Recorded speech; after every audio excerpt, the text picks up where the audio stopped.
عرب کی ایک لڑکی تھی، ساری زندگی گانا گانے میں گزر گئی، نیم برہنہ لباس پہنتی اور اسٹیجوں پر آ کر وہ گانا گاتی، لوگوں کو اپنی طرف دعوت دیتی۔ ایک دفعہ اسی طرح گانا گانے کے لیے اسٹیج پر آئی، گانا گاتے گاتے گر گئی، ہسپتال لے جایا گیا، پتہ چلا انتقال ہو گیا۔ والد کو اطلاع دی گئی، والد آیا، بھائی آیا، اس کی لاش لے کر گھر گئے۔ جب لڑکی کو غسل دے دیا گیا، دینے کے بعد جب کفن کا کپڑا اس کے جسم پہ لپیٹتے تھے، تھوڑی دیر کے بعد وہ کفن کا کپڑا پھٹ جاتا اور ٹکڑے ٹکڑے ہو کے گر جاتا اور لڑکی کا جسم نظر آنے لگتا۔ کسی نے کہا کپڑے کی 2 تہہ کر کے جسم پہ لپیٹو، دوبارہ 2 تہہ کی، تھوڑی دیر بعد وہ بھی پھٹ گیا، ٹکڑے ہو گیا۔ کسی نے کہا 3 تہہ کرو، دوبارہ کیا، وہ بھی پھٹ گیا۔ کسی نے کہا کوئی موٹا کپڑا لو قالین کی طرح، تو شاید یہ کپڑے بیکار ہوں گے، نہایت موٹا کپڑا لپیٹا گیا، تھوڑی دیر بعد وہ بھی پھٹ گیا، ٹکڑے ہو گیا، جسم نظر آنے لگا۔ آخر ماجرا کیا ہے؟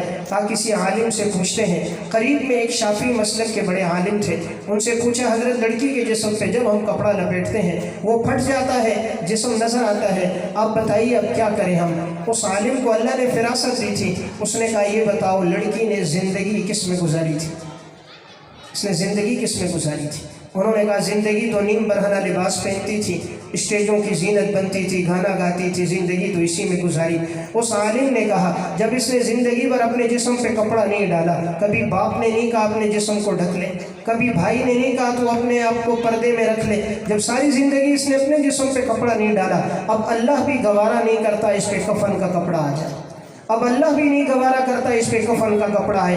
چنانچہ کفن کا کپڑا نصیب نہ ہوا، ایک چارپائی پہ رکھا گیا، ارد گرد کنات باندھ دی گئی، چند لوگوں نے جنازہ پڑھا، لاش کو لے کر بھائی تھا، والد تھا، 3-4 قریبی رشتہ دار تھے، لے کر گئے، قبر کے قریب گئے، اوپر سے چادریں ڈال دی گئی، جیسے ہی لاش کو اندر رکھا باہر نکلے ہیں، تھوڑی دیر گزری، ایک زلزلہ سا ہوا، قبر زمین میں دھنس گئی۔